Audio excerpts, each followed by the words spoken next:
Silakan duduk. Ya Bu, makasih. Selamat siang Ibu, sebelumnya Ibu dari mana? Iya Bu, saya dari Rangkas Bitung. Boleh perkenalkan terlebih dahulu nama Ibu siapa? Ya, nama saya Dila Nadira Tunupus Bu. Oke, baik. Sebelumnya Ibu datang ke sini untuk apa dan tahu dari mana? Iya Bu, jadi saya datang ke sini karena saya punya ada sedikit problem, ada permasalahan, dan saya melihat ada pamflet Ibu di sosial media dan saya menanyakan ke teman-teman saya bahwa sebelumnya saya punya permasalahan dan saya bercerita ke teman saya. Setelah saya bercerita ke teman saya menyarankan untuk datang ke Ibu karena beliau tidak bisa memecahkan permasalahan saya. Jadi saya datang ke sini berharap semoga permasalahan saya bisa dipecahkan oleh Ibu. Gitu Bu. Oke, baik. Oh, dari teman, alhamdulillah berarti kakak sudah mandiri. Bagus sekali. Artinya nanti saya akan membantu agar permasalahan kakak tidak untuk dalam kesulitan. Begitu ya Kak? Baik, sebelumnya apakah kakak sebelumnya sudah pernah melakukan kegiatan ini? Belum pernah Bu, ini perdana saya lakukan dengan Ibu. Oke, baik. Karena kakak belum pernah sama sekali mengikuti kegiatan konseling individual ini, di mana kegiatan ini adalah sebuah proses bantuan yang dilakukan oleh seseorang profesional yang disebut dengan konselor. Dalam hal ini adalah saya sebagai konselor dan kepada individu yang disebut dengan klien atau konseli, yang dalam hal ini kakak adalah konseli saya, ya Kak. Jadi ada proses bantuan yang akan kita lakukan, begitu. Bisa dipahami Kak? Ya, siap, mengerti. Baik. Jadi tujuannya apa? Nah, jadi tujuannya itu agar terciptanya hidup yang mandiri dan kakak mampu mengendalikan diri setelah kegiatan ini berakhir. Begitu ya Kak? Ya. Itulah kegiatan yang nanti akan kita lakukan hari ini. Bagaimana Kak, bisa dipahami sampai Ya, sini? bisa. Nah, jadi saya tegaskan sekali lagi, jadi kegiatan ini tuh bukan curhat-curhatan. Jadi kakak jangan berharap saya akan memberikan nasihat sepenuhnya, karena ini adalah proses bantuan ya Kak. Sampai sini kakak bisa dipahami? Iya, bisa. Baik, selain daripada kegiatan ini telah saya jelaskan di dalam konseling individual itu yang bisa ditanyakan terlebih dahulu. Ya udah Kak, lanjut aja. Nah, di dalam konseling individual itu ada beberapa asas Kak. Nanti kita akan bersama-sama mensepakati itu, yaitu yang pertama di mana itu ada asas kerahasiaan. Saya sebagai konselor sudah disumpah akan merahasiakan apapun yang sudah kakak sampaikan, apapun informasi yang kakak akan sampaikan kepada saya saat ini, maka itu sepenuhnya akan saya rahasiakan. Jadi kakak di sini tidak perlu khawatir cerita tentang apapun. Bagaimana? Apakah kakak sudah mulai mempercayai saya? Ya, saya sudah percaya. Alhamdulillah, berarti saya sudah disumpah untuk membantu kakak menjaga semua kerahasiaan yang akan kakak ceritakan atau sampaikan di sini. Oke, yang kedua yaitu kalau kakak sudah merasa percaya kepada saya, sekarang saya mau tanya, apakah kakak kesini dengan secara sukarela? Iya, sukarela. Nah, dan saya sebagai konselor juga sukarela dalam membantu kakak dalam kegiatan konseling individual ini. Jadi jadi di sini adalah asas kesukarelaan. Saya sukarela, kakak juga sukarela. Nah, saya mau tanya, kakak kenapa bisa sukarela? Ya, karena emang saya niat sih datang ke sini untuk cerita, dan saya berharap masalah saya dapat dipecahkan oleh ibu. Baik, bagus. Berarti kakak sudah berani ya kak, Masya Allah. Selanjutnya selain asas kerahasiaan, asas kesukarelaan, ada juga yang namanya asas keterbukaan. Kalau kakak sudah sukarela, kakak sudah percaya dengan saya, maka yang akan saya lakukan akan terbuka dengan kakak, dan kakak juga terbuka dengan saya. Apapun tidak ada yang kita ditutup-tutupi agar kita bisa mencapai tujuan konseling ini dengan secara maksimal. Kalau ada yang masih ragu atau masih yang ada ditutup-tutupi, artinya kita harus kembali lagi ke asas yang pertama. Artinya kakak belum percaya dengan saya. Sekarang karena kakak sudah mengutarakan bahwa kalau kakak percaya dengan saya, bersediakah untuk bercerita apapun yang kakak rasakan? Ya, siap, saya sangat bersedia. Bersedia ya, alhamdulillah. Nah, yang selanjutnya ada namanya asas kegiatan. Dalam kegiatan proses konseling ini tidak perlu takut dengan saya kak. Kita secara bersama-sama, saya dengan kakak secara bersama-sama dalam melakukan konseling individual ini. Jadi tidak bisa berharap dengan saya saja, tapi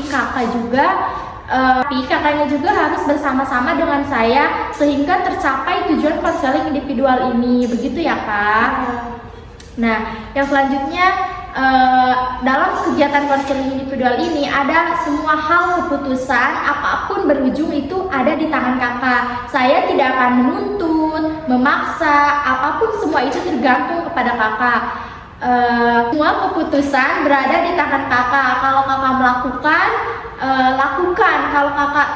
Kalau kakak susah untuk melakukannya, tidak usah ya kak. Jadi itu komitmen terakhir yang akan kita capai, sehingga tidak akan memaksa kegiatan apapun kepada kakak. Sampai di sini bisa dipahami kak? Ya, sangat bisa dipahami. Nah, berarti kita sudah setuju bahwa kegiatan ini dilakukan secara bersama-sama, secara rahasia, secara terbuka, juga secara sukarela, begitu ya kak? Ya. Alhamdulillah. Baik, selanjut saja. Tampaknya kakak kelihatan dari tampak mukanya itu sangat gelisah. Dan apakah kakak bisa menceritakan apa masalah yang akan kakak ceritakan saat ini? Jadi begini bu, Sing harus teh. Jadi begini bu, saya sejauh ini sangat resah dan sangat bingung. Kenapa sangat bingung dan sangat resah? Akhir-akhir ini tahu sendiri kan ya bu, di kampung namanya kalau udah umur segini belum nikah ya gimana ya? Ya meskipun orang tua tidak menyuruh untuk cepat-cepat menikah atau apa, tapi kan iya orang tua tidak menyuruh untuk segera menikah. Tapi di sisi lain ada tetangga yang setiap hari ngolok-ngolokin kita, atau kayak misalnya gini ya bu, ada yang di bawah kita nikah duluan, terus kita yang udah tua dari mereka belum. Ya namanya jodoh ya nggak bisa digitu-gitu kan ya bu. Itu apalagi kalau ya betul sih, memang kita harus ikhtiar, tapi kan setidaknya meskipun kita harus ikhtiar ya kalau emang jodoh belum ada, belum nampak ya masih kita harus minta ke Allah disegerakan. Ya emang ya nggak baik juga kan ya bu. Jadi permasalahan saya sejauh ini ya emang bukan dari hanya keluarga aja, ya dari tetangga sekitar, dari keluarga, dari orang tua, keluarga dari ayah, dari ibu. Jadi kayak ngolok-ngolokin gitu loh. Bukannya kita nggak mau nikah saat ini ya, cuma kan ya bagaimana lagi, balik lagi ke nasib kita kan. Maksudnya kan kalau diburu-buruin juga ya nggak baik juga. Jadi ini gini aja gak sih, kita maksudnya tuh menunggu di waktu yang tepat. Pasti apapun kalau emang kitanya udah menunggu dengan yang tepat, pasti semua juga akan ada gak sih gitu, ngikutin gimana kitanya juga. Nah bu, jadi saya minta responnya dari ibu bagaimana untuk mengatasi masalah saya ini. Gimana bu? Baik, sebelumnya saya boleh bertanya kak? Ya boleh. Emang umur kakak itu sekarang berapa? Umur saya baru 21 tahun bu. Oh begitu. Jadi menurut saya, boleh gak sih ngasih saran? Ya boleh bu, silakan. dengan senang hati. Nah, iya. Baik, jadi menurut saya tuh umur 21 tahun ya Kak, nggak perlu secepat. Baik ya Kak, izin saya bicara, intinya kan umur Kakak masih 21 tahun nih. Jadi menurut saya tuh nggak apa-apa, nggak usah terlalu didengar apa itu omongan orang, karena umur di 21 tahun itu masih wajar untuk tidak terburu-buru dalam hal menikah begitu. Jadi kan menikah itu urusannya seumur hidup gitu. Jadi tidak perlu cepat-cepat begitu. Apalagi kalau misalkan kita apalagi umur Kakak masih di umur 21, bolehlah kita menikmati masa depan dulu, mengejar karir dulu, atau begitulah hal-hal yang diutamakan, hal yang penting terlebih dahulu begitu Kak. Kalau menurut saya sih jangan terlalu mendengarkan omongan-omongan orang gitu. Iya, jadi ya Bu, meskipun kita sehari 2 hari kita bisa bilang ke diri sendiri, nggak usah didengerin, biarin orang mau ngomong apa ya terserah kita kan. Tapi kan kalau ada lagi yang mau kayak gitu, nanti kita nyadolin lagi, terus kitanya kayak kepikiran lagi, yang tadinya udah nggak apa-apa, udahlah biarin aja orang mau ngomong apa. Tapi kalau lama-kelamaan, kalau omongan itu setiap hari dan bikin terngiang-ngiang, otomatis terus kitanya juga jadi kepikiran. Jadi kitanya ya gimana ya gitu. Ya jodoh kan nggak ada yang tahu, mau meskipun kita mau diburu-buruin, kalau emang awalnya belum ngasih ya gimana juga kan. Cuma emang emang kita nggak akan bisa nutup mulut semua 1000 orang. Yang penting kita bisa nutup telinga kita kan pakai 2 tangan kita. Cuma ya susah nerapinnya. Jadi gimana Bu, biar saya tuh bisa bodo amatan sama orang lain yang ngomongin ke diri kita.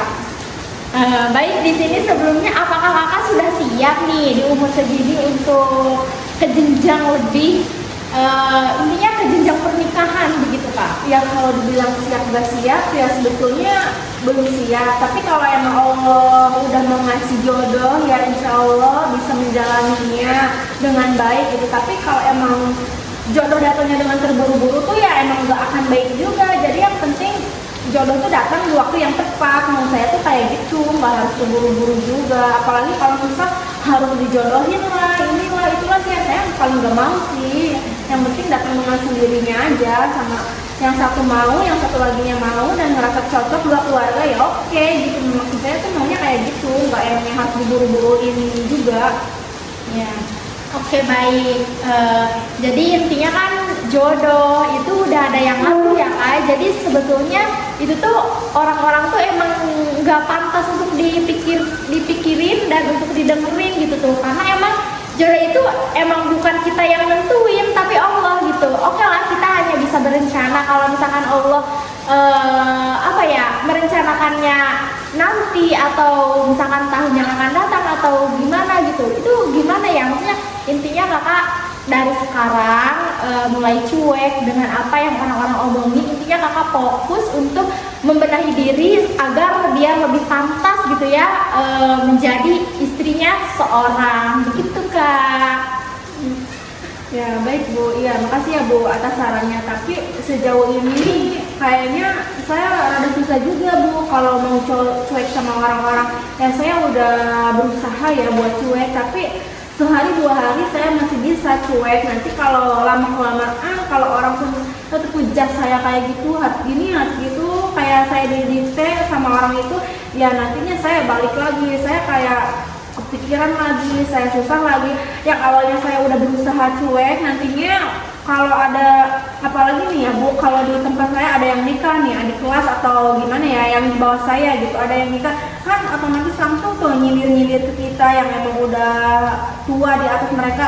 Ya sebetulnya ya sih umur 21 tahun itu ya emang masih muda banget kan buat menikah. Cuma kan kalau di kampung umur segitu tuh udah kayaknya perawan tua lah disebutnya, gimana lah, kayak gak laku lah gimana ya. Jadi susah juga kalau kita ngikutin orang-orang yang di kampung itu. Cuma ya gimana ya Bu, kepikiran juga sama kitanya, jadi kayak beban gitu loh, bebannya yang bener-bener berat gitu omongan orang tuh. Jadi susah ke sayanya buat mengendalikan dirinya. Baik, apakah sebelumnya Kakak di sini sejauh ini Kakak mempunyai sang kekasih? Ya sebetulnya kalau kekasih sih gimana ya, Sebetulnya kalau kasih dibilang kasih tuh nggak punya, cuma kayak kita HTS gitu loh Bu, itu kan HTS? Iya tahu. Ya sejauh ini kita HTS ya Bu, terus kan ya gimana ya yang namanya juga HTS hubungan tanpa status, tapi kayak kalau kita dijauhin sama dia nggak mau, tapi ya maksudnya ya kita emang nggak ada hubungan apa-apa, tapi kayak selayaknya pacaran, ya emang saya sendiri sih ya nggak mau pacaran, karena emang ya tahu sendiri ya pacaran itu nggak boleh, dosa. Cuma balik lagi ke diri kitanya masing-masing, ya dari awal juga saya emang nggak mau ada hubungan sama siapapun kalau emang dia nggak niat serius sama saya. Nah sejauh ini dia udah beraniin kalau emang dia mau serius sama saya, cuma kendalanya orang tua dia itu ada di jauh, jadi dia di rumah cuma sama dengan ibunya. Ayahnya ada bukan di negara kita lah, ada di negara orang, jadi otomatis dia mau ngajak saya serius pun ya kendalanya di orang tua, karena orang tuanya nggak ada itu, jadi mau ke jenjang yang lebih serius pun ya gimana ya, namanya juga anak tunggal, masa kita mau mendahulukan orang tua dulu ya. Kalau emang orang tuanya udah meninggal mah ya kita mau gimana lagi kan, ini posisinya orang tuanya masih ada gitu, masih lengkap ya, masa kita mau melangkahi orang tuanya dulu ya. Iya sih sebetulnya emang harus menunggu orang tua itu, tapi lama-kelamaan kalau emang ditanya menunggu tanpa kepastian ya bingung juga kan tuh kitanya. Maksudnya kalau emang kamu gak serius gitu, emang gak mau bener-bener sama saya, ya udah tinggal bilang aja kalau emang kamu gak serius. Kan tahu sendiri Bu, di kampung tuh ya kita mau bilang kita nggak ada punya hubungan sama siapa-siapa ya bingung juga kan. Ya nggak mau bilang nggak ada hubungan, tapi kita di sisi lain ada hubungan sama si orang ini. Ya emang kita statusnya bukan pacaran, bukan apa, tanpa status. Tapi kan kalau dianya udah bilang mau serius sama saya, udah bilang ke orang tua saya, udah ngedatengin ke orang tua saya, dan ya sebetulnya yang ngedatengin juga dia bawa keluarganya, cuma ya ayahnya yang nggak ada. Jadi apapun mau bagaimanapun kalau emang mau lebih ke yang serius harus menunggu ayahnya itu kan. Cuma posisinya si ayahnya itu belum tahu pulangnya kapan dan harus kapan gitu ya, intinya mau pulangnya mau kapan belum ada kepastian, belum ada kejelasan ya. Kalaupun besok atau hari ini pulang ya pasti akan segera secepatnya ya. Itu kendalanya itu ada di orang tuanya itu yang belum pulang. Terus ya balik lagi kan, ya kita mau bilang ke orang-orang kalau kita udah ada calon ya buktinya kita belum serius itu, bilang belum ada ya udah ada yang ngedatengin, jadi gimana Bu tuh kan bingung juga ke saya kalau kayak gitu. Baik, di sini kakak yang pertama bagus sekali ya bahwa niat kakak itu nggak mau punya hubungan sama seorang laki-laki siapapun kalau emang tidak ada keseriusan begitu ya Kak. Dan yang kedua ini kakak masalahnya itu intinya si sang kekasih kakak yang sekarang ini intinya udah punya niatan baik untuk serius kepada kakak, cuma kendalanya ini ada di orang tua si kekasih kakak cowok. Gimana kalau misalkan ini diomongin cara baik-baik lagi, atau kan sekarang udah musimnya WA atau apa gitu, coba sesekali kabarin ke si orang tua si bapak cowok kakak itu begitu. Gimana kalau misalkan kan umur juga kan udah makin dewasa gitu Pak, gimana kalau misalkan saya udah punya niat serius tapi pengen dihadiri oleh bapak gitu, gimana itu Kak?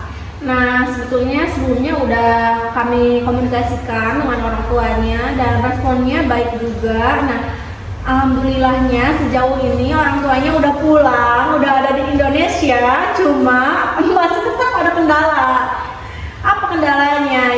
Yang katanya sebelum awal-awalnya kita harus nunggu orang tuanya dulu pulang ke Indonesia, dan setelah pulang ya gitu Bu, beliau calon saya sama keluarganya belum ada ngedatengin ke keluarga saya, dan orang tuanya pulang nggak bilang ke saya kalau emang udah pulang, udah ada di rumah. Nah saya tahu kalau orang tuanya pulang tuh dari orang lain, bukan dari beliaunya sendiri. Nah otomatis kan keluarga saya juga pasti mendengarkan kalau emang keluarga dia udah lengkap, udah semuanya ada. Nah tapi posisinya keluarga mereka belum ada. Nah setelah saya tanyakan, ya betul orang tuanya udah pulang, dan katanya ya nanti ke rumahnya orang tuanya lagi istirahat dulu. Oke gitu, kita menghargai ya, emang perjalanan jauh lah ya, apalagi udah sepuh gitu ya, susah juga kan, kitanya udah renta, nggak bisa ngeburu-buruin juga, ya nggak baik juga kan, maksudnya gengsi gak sih kita sebagai perempuan ya Bu, mau buru-buruin juga, kayak takutnya emang si cewek ini kenapa mau buru-buru, takutnya ada problem atau apa, takut mikirnya kayak gitu kan. Jadi ya kita sebagai perempuan cuma bisa sabar nungguin, ya mau bagaimanapun ya kita sebagai perempuan nggak bisa mau ngojok-ngojokin, mau cepet mau ini nggak bisa kan Bu, ya namanya juga perempuan lah ya, ibaratnya kita cuma tinggal nunggu kan, tapi kan kalau kayak gitu juga tanpa kepastian ya ke saya juga bingung Bu, kayak ya sayangnya overthinking terus Bu, kayak mikirnya yang enggak aja, apalagi si cowoknya itu nggak ngeyakinin kalau emang dia tuh ya emang ya udah tunggu aja, nanti saya ngabarin ke kamu mau kapan datangnya, mau ngelamar bawa keluarga saya, ya kalau dianya kayak gitu ya ke saya itu tenang ya, saya nggak akan mikir apa-apapun dan saya nggak akan mikirin yang orang-orang tuduhin ke saya gitu, setidaknya dia memberikan saya ketenangan gitu lah. Ini kan udah mah yang orang-orang diomongin kayak gini ya, si calon saya itu nggak kayak belum nepatin janji dia loh, jadi kita mau gimana, mau ngebalasin ke orang-orangnya juga, mau balikin ke orang-orangnya ya bingung kan, karena emang posisinya si cowoknya itu kayak gitu. Jadi menurut Ibu bagaimana itu pendapat Ibu nih? Baik, sebelumnya saya boleh tanya Kak? Boleh. Nah, jadi di sini saya mau tanya, apakah Kakak seberapa yakin gitu sama si cowok ini, bahwa kalau si cowok ini akan benar-benar baik buat kedepannya buat Kakak gitu, buat calon suami untuk Kakak gitu ya? Kalau yakin gak yakin, sebetulnya saya sudah benar-benar yakin sih Bu, karena emang sejauh ini dia memberikan kenyamanan buat saya, mengayomi saya, membimbing saya, kayak yang emang kalau saya salah tuh dia ngasih tahu dengan baik-baik, kayak nggak ngejudge gitu Bu, kalau emang saya salah gitu saya dijudge gitu, dia cuma bilang pelan-pelan kalau emang iya sih, maksudnya dia tuh ngasih tahu kalau rumah tangga tuh nggak bisa diburu-buru, dia udah ngasih gambaran kalau rumah tangga tuh kedepannya bakal kayak gini, kalau emang kamu udah siap ya ayo kita jalani, kalau emang kamu belum siap ya udah pikir-pikir dulu. Sampai kita udah ada pembahasan ke situ, dan yang membuat saya yakin karena emang dia tuh bisa mengayomi saya, bisa mengerti kemauan saya, bisa mengimbangi saya, jadi kayak emang yang saya mau ada di diri dia semua. Cuma ya emang kendalanya ya di situ, karena emang dia anak tunggal ya posisinya nggak bisa apa-apa kan kalau tanpa orang tua juga, jadi kendalanya ada di orang tuanya juga. Jadi karena saya sama ayahnya belum ketemu sama sekali, kalau sama ibunya udah sering ketemu kan ya, cuma sama ayahnya ini karena kita emang ayahnya di awal udah jauh bukan di negara kita, jadi otomatis susah juga untuk ketemunya, dan sampai sekarang belum ketemu gitu Bu. Baik, sebelumnya di sini kan Kakak sudah menjelaskan semuanya ya, jadi mungkin kenapa si calon Kakak ini tidak ngomong karena bapaknya udah pulang atau apa gitu ya, mungkin si calon Kakak ini mungkin lebih mempersiapkan untuk ke jenjang yang lebih serius mungkin Kak, karena emang seumur hidup itu lama ya, bukan cuma sekedar saat-saat ini doang gitu kan. Mungkin suami ambil pikiran positifnya aja, ambil sisi positifnya aja, bahwa mungkin si calon Kakak ini lagi mempersiapkan, lagi mematangkan benar-benar, meyakinkan gitu bahwa seumur hidup itu emang benar-benar harus lebih matang gitu untuk misalkan membawa Kakak ini ya ke jenjang yang lebih serius, membawa rumah tangga yang lebih serius itu emang nggak mudah gitu Pak. Mungkin calon suami Kakak itu mungkin lagi mempersiapkan dan mematangkan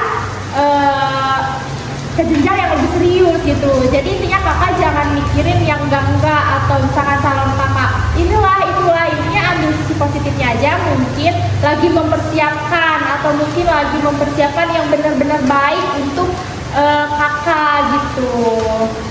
Ya, iya sih, saya juga sempat berpikir kayak gitu. Cuma kalau dilama-lamain, maksudnya mau nunggu apa lagi? Kan emang sebetulnya hubungan ini kan, ya kita kan udah ada, ibaratnya kita dari awal pembahasannya kita udah pembahasan ta'aruf kan. Ya maksud aku tuh kalau emang udah ta'aruf ya mau ngapain lagi kan, ta'aruf tuh ibaratnya perkenalan ya. Kan perkenalan itu cukup sebulan 2 bulan gak sih? Ini kita dari ta'aruf tuh udah lumayan lama. Jadi otomatis kalau udah tahu tuh lanjut ke khitbah kan, ya dari khitbah itu kita nggak lama lagi ke ijab kabul kan. Maksudnya kan kalaupun kita masih taruh masih apa kan, emang dari awal saya udah nggak mau pacaran kayak gitu ya, karena emang menghindari zina ya. Kalau tetap kayak gini ya sama aja gak sih saya kayak zina terus ya. Emang saya nggak ngapa-ngapain, nggak yang ibaratnya yang hubungan seks atau apa, cuma kan ya tetap aja kita ketemuan, kita sering video call, kita telepon, kita chat ya, sama aja itu kan zina ya. Kalau menurut Islam ya, bagi saya tuh yang kayak gitu saya nggak mau, karena emang di diri saya tuh kayak apa sih gitu, ini gue ngelakuin kayak gini, saya ngelakuin kayak gini ya, ini nggak boleh loh sebetulnya. Cuma ya mau balik lagi, kalau nggak dilanjutin ya nggak ada komunikasi ya gimana juga ya, nggak akan menuju ke jenjang yang serius itu kan. Ini menurut saya tuh kalau emang tidak disegerakan ya balik lagi kan ke awal itu, yang emang saya menghindari zina itu. Tapi mungkin posisinya ya si cowok saya ini masih mengumpulkan niat lah dan mengumpulkan finansial atau apa, saya juga belum tahu ya, karena emang si cowoknya tidak terbuka sama saya. Jadi yang dia bilang tuh ke saya cuma, emang kamu udah siap sama saya, emang kamu mau hidup susah mati sama saya, hidup bahagia ya. Ya sebetulnya ya siapa sih manusia di dunia ini yang emang mau diajak susah ya, kalau emang kita nggak balik ke naksir gitu ya. Mau bagaimanapun ya, mau gimana pun juga ya, siapa sih yang emang mau hidup susah ya. Tapi kan balik lagi ke nasib ya, kalau yang udah nasib kita gimana pun juga ya pasti dijalani. Kalau emang kita dijalani dengan bareng-bareng, kita semuanya apa-apa dihadapi dengan bersama ya, otomatis yang tadinya berat pun bisa jadi ringan kan Bu, maksud saya tuh gitu. Cuma kan saya nggak tahu sih keluarganya kayak gimana, entah keluarganya yang menerima saya atau enggak. Yang jelas kan saya belum tahu, karena emang saya belum pernah ketemu sama si ayahnya ini. Jadi respon keluarganya saya belum tahu ya. Kalau emang direspon ibunya ya oke lah, sangat merespon dengan baik dengan saya. Cuma kan balik lagi, karena ayahnya ini saya belum tahu karakternya bagaimana, jadi sulit juga untuk meyakinkan saya ke diri saya bahwa saya tuh harus sabar, harus menunggu ya. Memang nanti juga ada yang terbaik guys. Cuma kan tahu sendiri lah Bu, perempuan gimana sih, emang kan kita pasti mau cepet juga kalau yang udah ada jodohnya. Baik, sebelumnya calon kakak itu umurnya berapa? Sama saya beda 9 tahun Bu. Dia tuh udah di usia yang emang udah cukup lah untuk menikah ya, udah, karena kita tuh udah jaraknya udah jauh banget. Jadi kondisinya dia udah siap lah, seharusnya udah bisa lah untuk mengayomi saya, untuk membimbing saya, karena emang udah sedewasa itu umurnya. Baik, kalau menurut saya sih kayak, karena emang si cowoknya udah benar-benar, kalau untuk umur bisa dilihat dari umur gitu ya, udah harus sebenarnya udah pantas gitu ya, udah jenjang yang lebih serius. Coba kakak lihat lagi gitu, maksudnya dari sisi keluarganya gitu tuh, ada hal apa, maksudnya hambatan apa sih yang untuk serius ke kakak ini sampai sesusah ini gitu buat ngedatangin ke keluarga kakak gitu. Coba dilihat dulu gitu. Iya kan awalnya gini ya, saya udah pas orang tuanya udah datang ini, saya udah face to face sama si calon saya ini, udah ngejelasin, udah dipalit-palitin kalau kehidupan sama dia tuh bakal kayak gini. Ya udah, saya kan emang dari awal udah menerima kan, ini mau gimana lagi gitu. Yang kenapa kamu masih kayak ibaratnya gini loh, si calon saya ini kayak dia tuh meragukan keraguan yang belum bisa kita ragukan, karena emang belum dijalani sebelumnya kan, belum tahu. Jadi dia tuh kayak emang masih ragu gitu ya. Iya sih, saya sadar diri, saya masih kecil, masih bisa dibilang nikah muda lah kalau emang saya nikah sama beliau. Terus ya dibilang saya bisa mengimbangi ya belum tentu jauh juga saya bisa mengimbangi otak dia kan. Cuma kan kalau emang kitanya dijalani dengan bareng-bareng, dia membimbing saya, mengayomi saya dengan baik ya, mau bagaimanapun pasti intinya saya bisa mengikuti kan, setidaknya gitu pelan-pelan tapi pasti. Cuma kan kalau emang dia mikirnya menikah tuh ibadah gitu, sunnah gitu, gimana lah gitu ya. Tapi kan kalau emang di diri kitanya belum siap ya gimana lagi kan ya. Saya juga nggak kayak maksa-maksa buat ayo nikah cepetan biar nggak apa ya, saya juga nggak kayak gitu kan. Cuma yang saya mau tuh dia tuh memberi kejelasan kalau emang dia mau nikahin saya ya bilang iya ayo gitu, saya mau menikah dengan kamu tapi kamu harus tunggu saya dulu, saya mau ngejar ini dulu atau apalah atau gimana ibaratnya ya. Terus misalpun dia nggak jadi sama saya ya ayo tinggal bilang ke keluarga saya bagaimana kamu pas di awal minta saya ke keluarga saya, ya kalau emang kamu nggak jadi ya bilang juga ke keluarga saya, ya mau saya tuh cuma gitu doang Bu, diperjelas doang hubungan ini, jangan cuma didiem-diemin aja kan, kalau kita diem-diemannya ya nggak baik juga kan ya Bu gitu. Ya betul kata kakak, emang harus diperjelas juga ya kalau emang bener si cowok ini mau serius sama kakak ya bilang ya, karena kalau misalnya kita menemukan cowok lain juga yang baru misalkan kayak ingin serius sama kita, tapi kita tuh kehambat sama si calon kakak yang emang dari awal ini udah bilang mau serius gitu kan, harusnya seperti itu sih. Tapi sebelumnya udah dibicarain sama si calon kakak itu? Udah.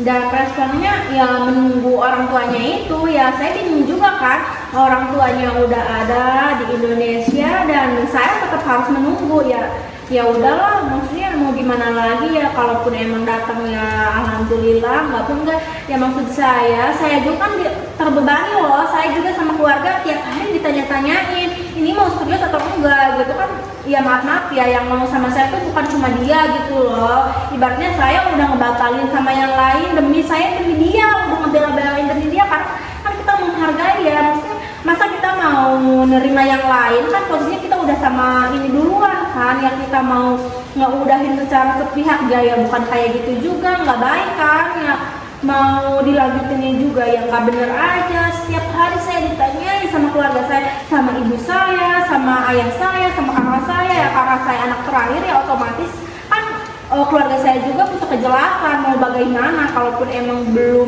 belum siap sekarang ya it's okay, nggak apa-apa, nggak harus sekarang, yang penting ada komunikasi lah di antara kita, jangan pada diem-diem gini.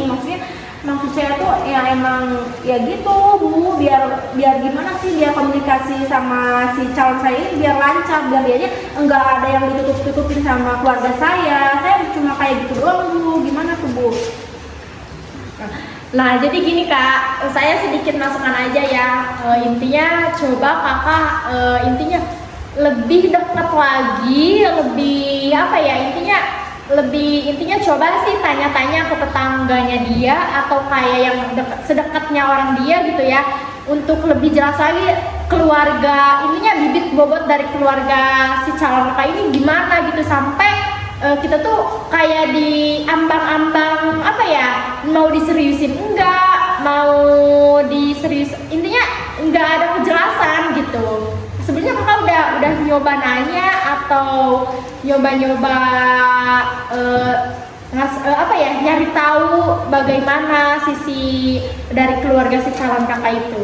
Ya gini ya Bu, ya kalau kita emang mau menuju ke hal yang serius ya otomatis kita harus cari tahu dulu nggak sih bibit bebek bobotnya siapapun itu. Jadi karena dia nggak ada kesalahan di masa yang akan datang kan, ya otomatis keluarga saya pun ya udah intinya kayak udah survei lah gitu, kalau keluarganya baik atau gimana gitu ya. Kalaupun kayak gitu nah ya namanya juga di kampung ya, mau di mana-mana pun pasti ya survei dulu orang yang emang mau hidup semati sama kita kan menikah tuh bukan sehari dua hari, ini jangka panjang loh gitu.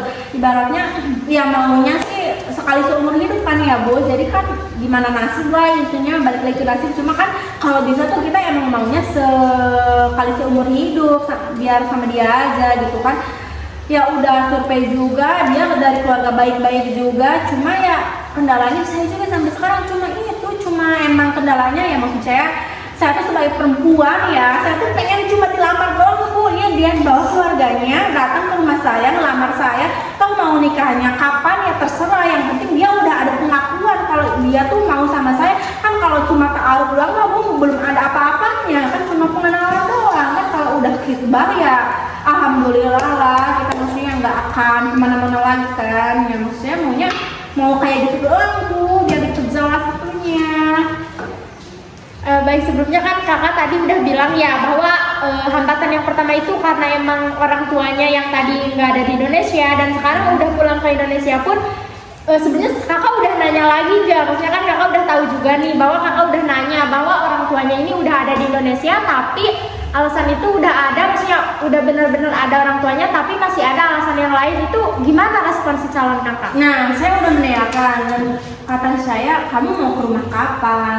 Dia cuma bilang gini, ya udah tunggu aja, nanti saya ngasih kabar, nanti saya ngabarin ke kamu bahwa hari ini saya mau ke rumah kamu, bawa keluarga kamu, bawa seserahan semuanya. Nah, kalau masih kayak gitu kan sampai sekarang belum jelas-jelas mau kapan-kapannya. Jadi saya mau menyampaikan keluarganya saya juga, ya bagaimana kalau masih belum jelas kayak gini. Baik, sebelumnya saya izin ngasih saran ya kak. Jadi saran saya intinya kakak jangan putus berdoa. Intinya kakak banyak-banyak sholat tahajud atau sholat-sholat yang lainnya, sholat sunnah lainnya. Intinya kakak berdoa semaksimal mungkin untuk lebih dekatkan lagi jodohnya, dan semoga doa baik saya semoga kakak cepat ke jenjang yang lebih serius sama si calon kakak yang sekarang ini. Baik, sebelumnya apakah kita akan mengadakan kontrak kak? Menurut saya sejauh ini saya udah bisa menerima apa yang ibu sarankan ke saya, dan saya rasa saya sejauh ini saya merasa diri saya lebih baik dari sebelumnya. Nah, untuk saat ini sejauh ini saya rasa cukup sampai di sini. Kalaupun nanti saya ada masalah ke depannya, nanti saya akan datang lagi ke ibu, tapi sejauh ini menurut saya udah cukup dan saya udah merasa sangat lega, dan sampai di sini pembicaraan kita kayaknya udah cukup, Bu. Baik kak, karena di sini kakak sudah merasa lega dan sudah merasa cukup dengan apa yang sudah saya kasih saran kepada kakak. Kalau misalkan kakak merasa ada kendala lagi dari hal-hal yang lainnya, jangan sungkan untuk datang ke saya lagi ya kak. Baik, sebelumnya terima kasih kakak untuk telah datang ke sini untuk menemui saya untuk memaparkan semua permasalahan kakak. Baik, terima kasih. Sebelumnya kita tutup saja ya kak. Kurang dan lebihnya mohon maaf. Wassalamualaikum warahmatullahi wabarakatuh. Warahmatullahi wabarakatuh. Baik Bu, saya izin pamit ya Bu. Terima kasih Bu. Bu, assalamualaikum. Waalaikumsalam.